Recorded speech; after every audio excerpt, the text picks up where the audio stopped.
size ve bize göre bazı kerih şeyler vardır ki, bunlar neticesi itibariyle çok hoştur. Şehidin vücudundaki yara Allah nazarında bir güldür. Ondan akan kanın kokusu da Allah nazarında mis-i amberdir.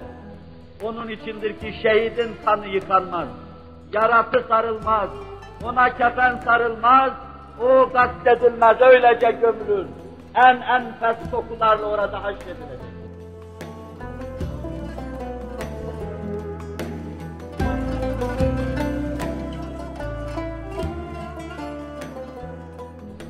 Halbuki vücuttaki yara senin kerih göreceğin bir şeydir.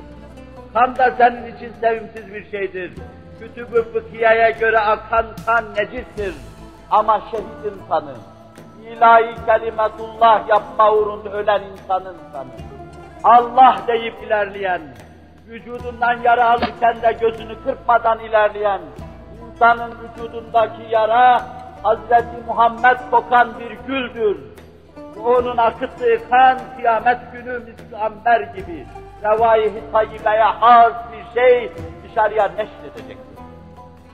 Sana göre kerih olan, sevimsiz gibi görünen nice şeyler vardır ki, haddi zatında bunlar neticesi itibariyle çok kıymetlidir.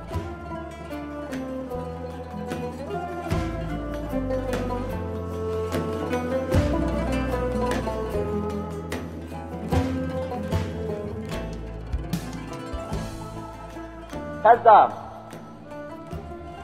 zahiren cismaniyet itibariyle bir şey sevimsiz olabilir, senin ağzın kokusu gibi. Fakat taşıdığı mana itibariyle enfestir. Orucun taşıdığı mana, senin ağzının açlıktan kokmasının taşıdığı mana, Cenab-ı Hakk'ın rızasını kazanma manası. Ben ne ağzımı kokuturum ne de aç dururum. Ter döküp de tuzumu kaybetmeden, suyumu kaybetmeden takatsız kalmayı istemem. Fakat bütün bunlara senin için katlanırım. Ben de senin ağzının kokusunu misli ambere müsavi tutarım diyorsa Allah Celle Celaluhu. Rahmaniyet ve rahimiyetinin müktezasını söylüyor.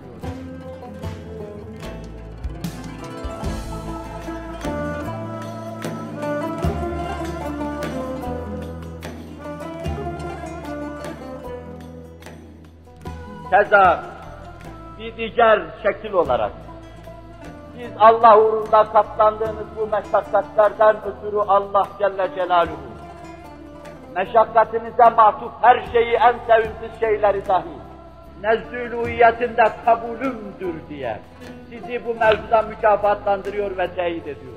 Ve diyor ki, size göre benim uğrumda en hakir şeyler dahi benim nazarımda çok kıymetlidir.